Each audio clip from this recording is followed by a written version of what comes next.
मैंने पिछले साल स्पैरो हाउस बनाए थे 2,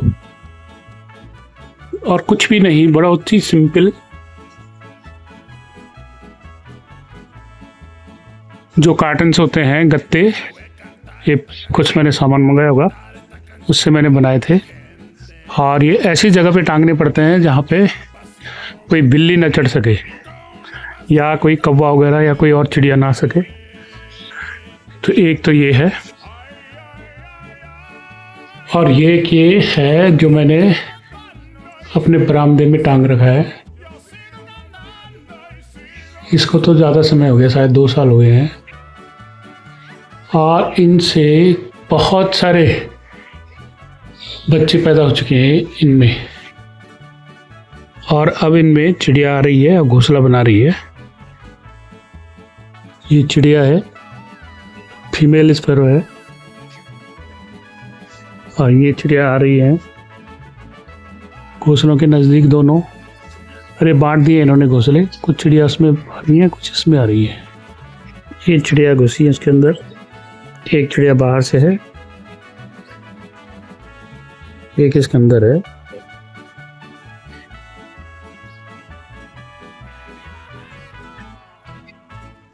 अरे घोंसले बना रही है, अभी कुछ दिनों बाद अंडे दे देंगी।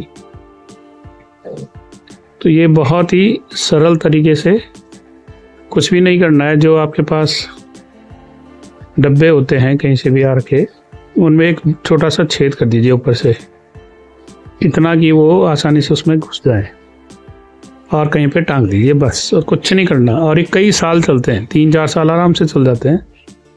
पर ये जो जैसे छेद यहाँ पर दिख रहा है, ये छेद थोड़ा ऊपर की तरफ करना है, नीचे की तरफ नहीं करना, वरना उनके बच्चे गिर जाते हैं। कुछ भी नॉलेज की ज़रूरत नहीं है, कुछ ज़रूरत नहीं है। अब ये चिड़िया बैठी हुई है, अरे साल भर में कई बार जो है इसमें अंडे देती हैं, और इस समय तो बढ़िया सीज़न है इनके लिए।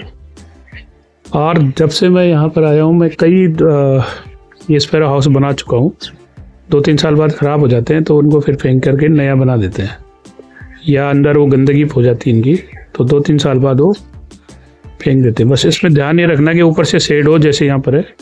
इस शेड से 2-3 फ़ायदे होते हैं। एक तो बारिश से बचता है, दूसरा तेज़ धूप से इनका बचाव होता है, और तीसरा कोई जानवर जैसे बिल्ली वगैरह नहीं आ सकती ऊपर से, या कोई चिड़िया भी वहाँ पर नहीं जा सकती है, जैसे कौवा या चील, बाज। तो ये पूरी तरह से सेफ जगह पे ऐसे बनाना है, वरना फिर वो किसी काम का नहीं है। और जैसे मैंने कहा कि इसका जो छेद है ये ऊपर की तरफ रखना है, वरना इनके बच्चे गिर जाते हैं। थोड़ा बहुत गंदगी तो होगी, जैसे यहाँ पे देख इनकी बीट्स गिरी हुई है, तो ये बीट तो गिरती रहेगी। तो इतना तो हम कर सकते हैं कि इसको साफ करते रहें, क्योंकि लोग जो है, अब देखिए ये दूसरी आ गई है चिड़िया एक, ये नर है चिड्डा या मेल स्पैरो है।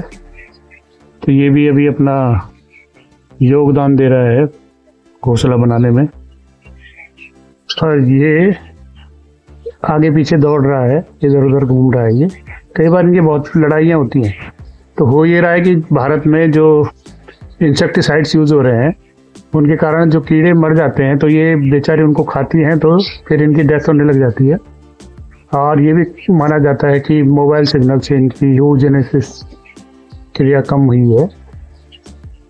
तो हम अगर थोड़ा थोड़ा इतना मेहनत करें, तो फिर हम इनका बहुत ध्यान रख सकते हैं। अभी ये देखिए, ये ऊपर वाले उसमें चला गया है, तो जरा सा मेहनत।